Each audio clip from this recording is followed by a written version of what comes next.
दोस्तों नमस्कार। इस समय स्वाति मालीवाल का केस सुर्खियां बना हुआ है और साथ ही साथ जिस तरह से आम आदमी पार्टी के मुखिया और संस्थापक अरविंद केजरीवाल इस महत्वपूर्ण मुद्दे को इग्नोर कर रहे हैं, इसका मैसेज देश में अच्छा नहीं जा रहा है।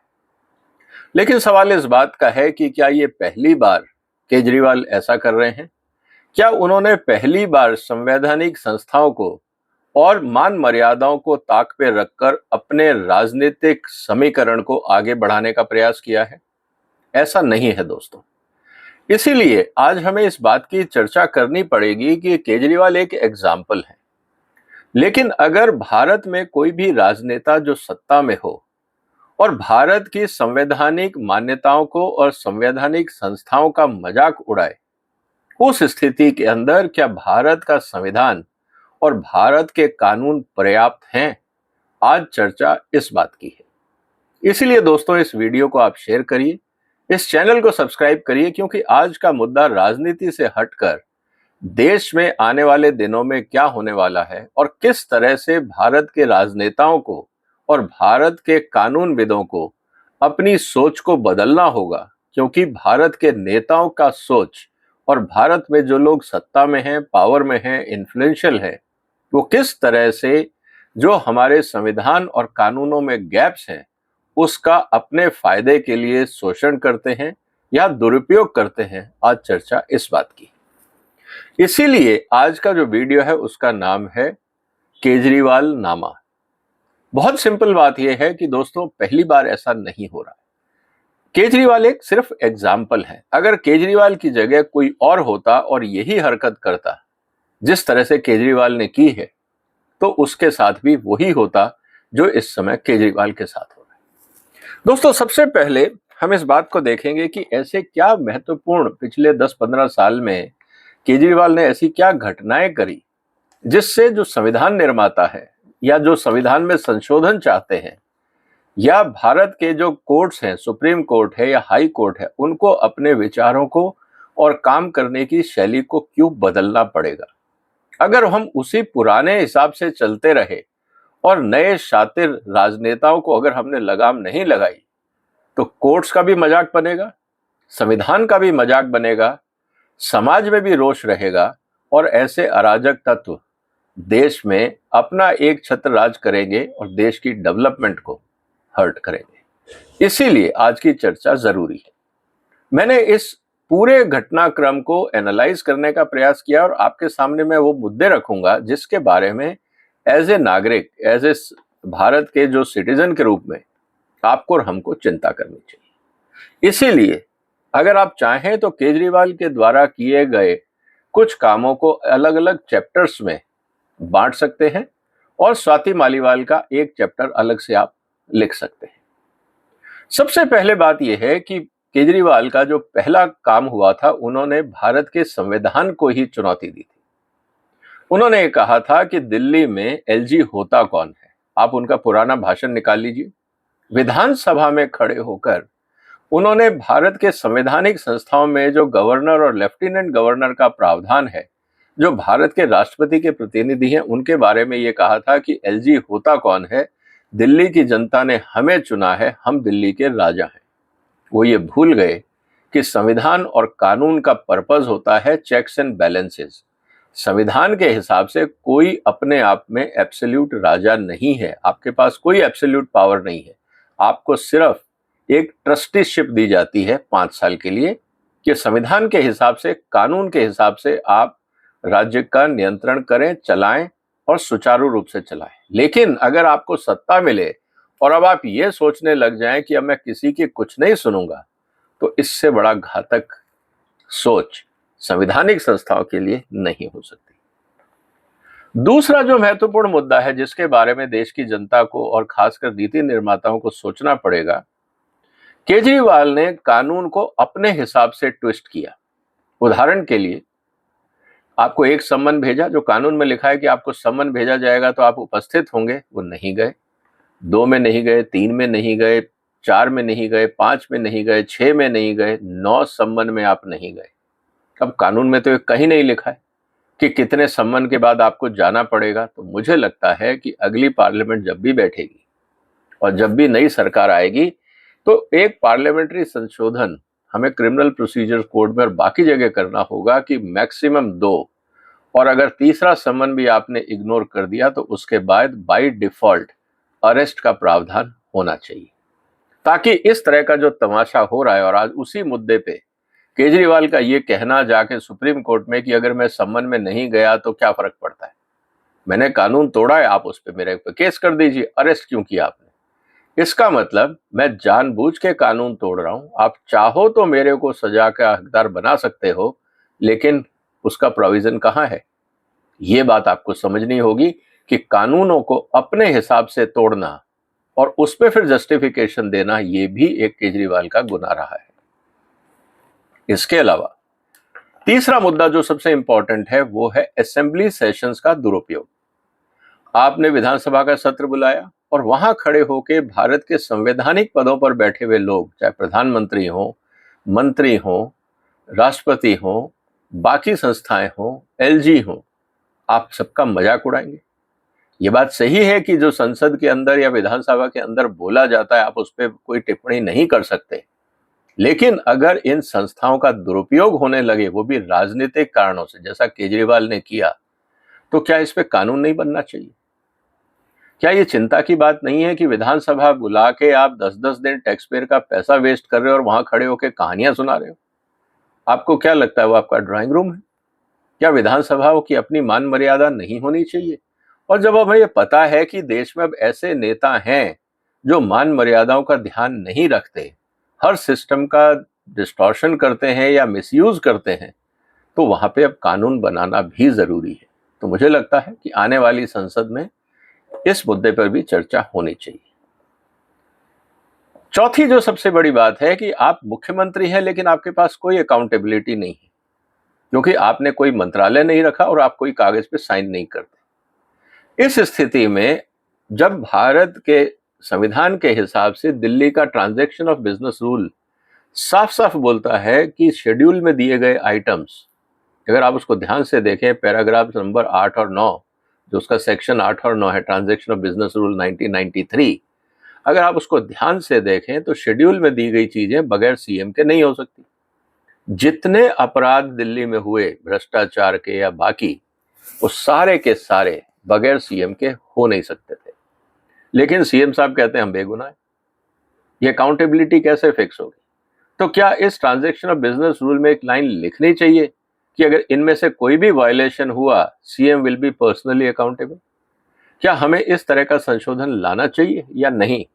इसके बारे में आपका क्या विचार है, ये भी आप कमेंट बॉक्स में लिख सकते हैं दोस्तों। फिर अपने राजनीतिक प्रतिद्वंदियों को केजरीवाल साहब, पांचवा मुद्दा यह है कि केजरीवाल ये बोलते थे दिल्ली पुलिस मुझे दे दो। किस लिए? क्योंकि उन्होंने जैसे ही पंजाब में सत्ता मिली, उन्होंने सबसे पहले क्या काम किया? पंजाब पुलिस का अपने लिए दुरुपयोग किया, अपने पॉलिटिकल ओपोनेंट को दूसरे राज्यों में भेज के उनको अरेस्ट कराना, उनको धमकाना। क्या ये केजरीवाल पुलिस इसीलिए चाहते थे? क्या ऐसे अराजक मानसिकता वाले राजनेताओं के हाथ में पुलिस जैसी ताकत होनी चाहिए? उसके लिए चेक्स एंड बैलेंसेस क्या है? क्या वक्त नहीं आ गया है कि हमें पुलिस रिफॉर्म्स पे ध्यान देने की जरूरत है, ताकि राजनेता पुलिस संस्थाओं का दुरुपयोग ना करें? यह भी आज एक बहुत बड़ा मुद्दा बन के आ गया है। इसके अलावा जो इंपॉर्टेंट चीज आती है वो ये है कि आप पब्लिक फंड का इस्तेमाल कर रहे हैं सेल्फ ग्लोरी के लिए। छठा मुद्दा, आपके पास इंफ्रास्ट्रक्चर के पैसे नहीं है, दिल्ली की हालत खराब है, कोर्ट्स ने भी बोला है कि दिल्ली के हॉस्पिटल्स की हालत खराब है। हाई कोर्ट में यह मुद्दा है कि करीब 6 लाख के आसपास बच्चे हैं जिनके पास दिल्ली में स्कूल जाने पर किताबें, डेस्क, पेन, पेंसिल, स्टेशनरी भी नहीं है, और ये बोलते हैं हमने शिक्षा मॉडल दे दिया, हमने हेल्थ मॉडल दे दिया। बुरा हाल है दिल्ली का। लेकिन जो इंफ्रास्ट्रक्चर है, जैसे रीजनल रेल ट्रांसपोर्ट सिस्टम जो है आरआरटीएस, उसमें 1200 करोड़ रुपए देना था, सुप्रीम कोर्ट ने डांट के पैसे दिलवाए, लेकिन अपने ऊपर पब्लिसिटी पे जनता का 1100 करोड़ रुपए खर्च हो गया। क्या इस पे लिमिट नहीं होनी चाहिए दोस्तों? कि कितना परसेंट, आप 1% ऑफ टोटल बजट अपने ऊपर आप खर्च लीजिए, लेकिन आप अनलिमिटेड अमाउंट अपने ऊपर खर्चेंगे। कौन सी मार्केटिंग कंपनी या एजेंसी इतना पैसा खर्चती? इस बात को भी आपको समझना होगा दोस्तों, कि पब्लिक फंड को कैसे इन राजनेताओं से बचाया जाए। इसके अलावा जो सबसे इंपॉर्टेंट चीज आ जाती है वो है कि खुद ही कोर्ट प्रोसीजर्स का वायलेशन करना, क्योंकि आप मुख्यमंत्री हैं। आपको पता है कि एक अपराधी है जिसको पुलिस ढूंढ रही है, जिसको विमेन कमीशन ढूंढ रहा है, जिसको पब्लिक में होना चाहिए था, वो आपके घर पे मिलता है। क्योंकि आपको यह पता है कि चीफ मिनिस्टर के घर में सीधा पुलिस आके तलाशी नहीं ले सकती। आपके पास संवैधानिक इम्यूनिटीज हैं, कॉन्स्टिट्यूशनल इम्यूनिटीज हैं, कॉन्स्टिट्यूशनल प्रिविलेजेस हैं। आप उसका दुरुपयोग कर रहे हैं अपराधियों को बचाने के लिए, वो भी महिला सांसद पे जिसने हाथ चलाए, आप उसको अपने घर में छुपा के रखे हुए।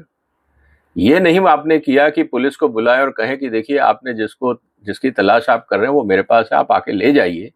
ना आपने ऐसे व्यक्ति पे कोई कार्रवाई करी, ना पुलिस को इन्फॉर्म किया, इनफैक्ट उस व्यक्ति को आप अपने घर में छुपा के बचा के रख रहे हैं। क्या इस स्थिति के अंदर दिल्ली के चीफ मिनिस्टर पे कानूनी कार्रवाई नहीं होनी चाहिए अपराधी का संरक्षण देने का?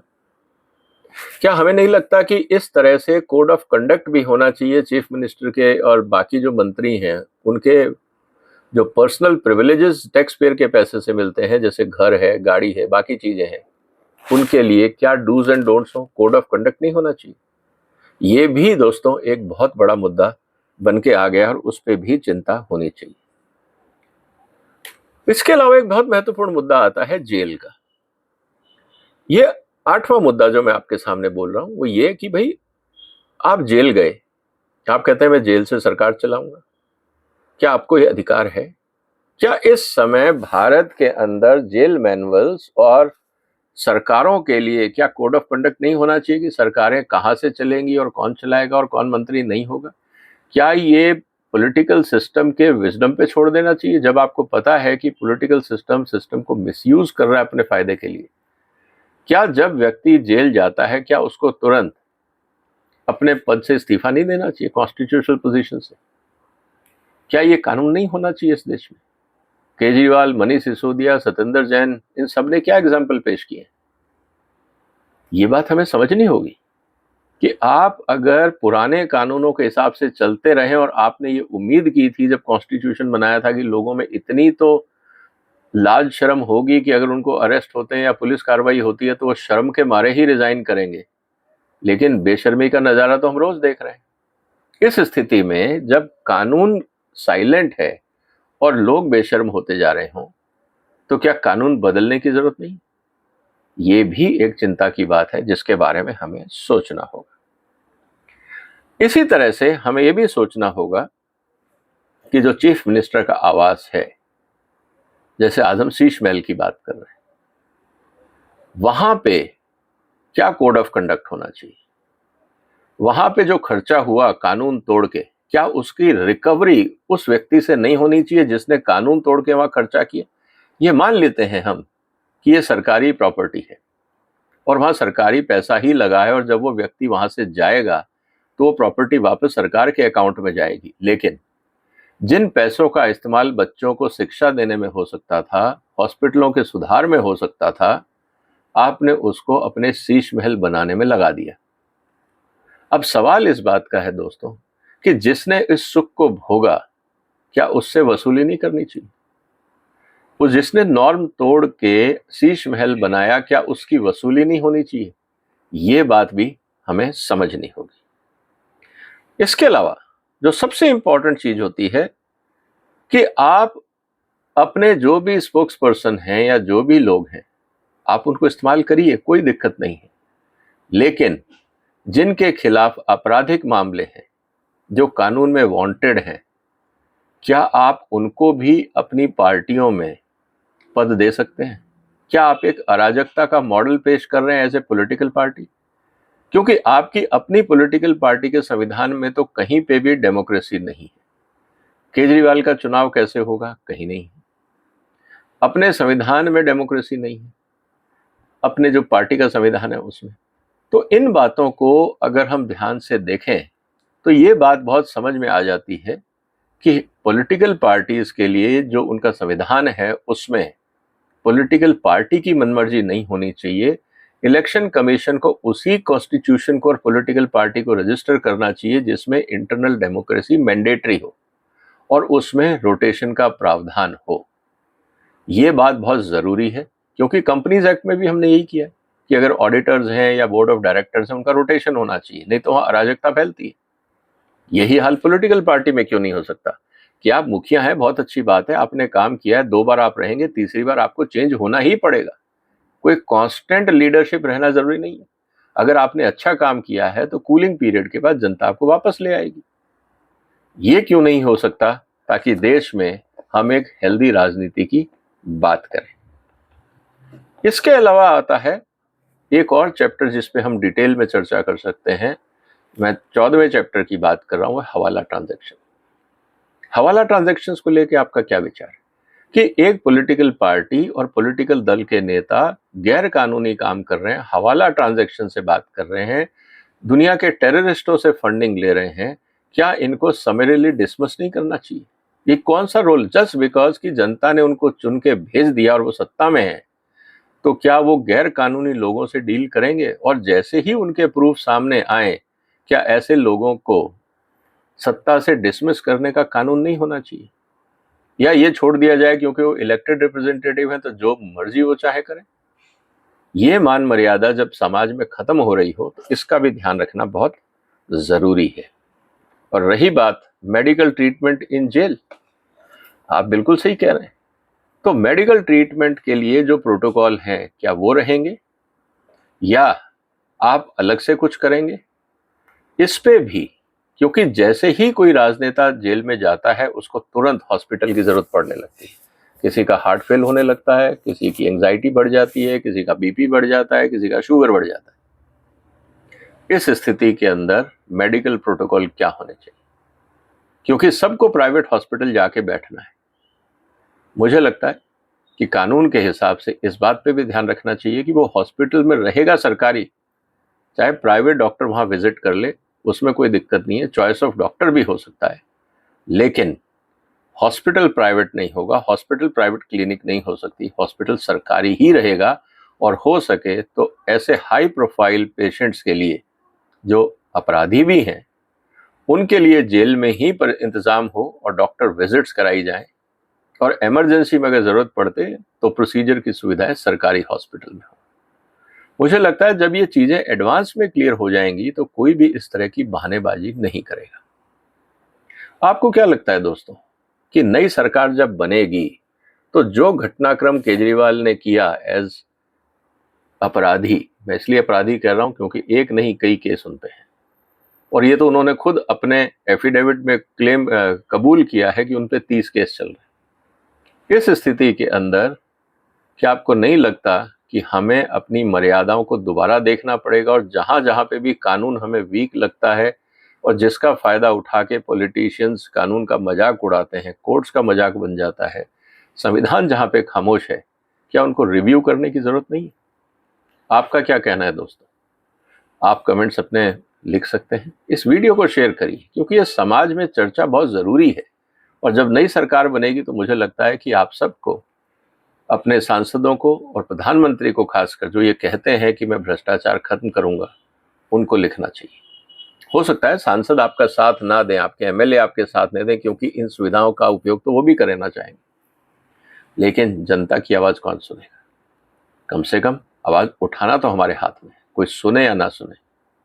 आपका क्या कहना है दोस्तों? आप अपने विचार कमेंट बॉक्स में लिखिए।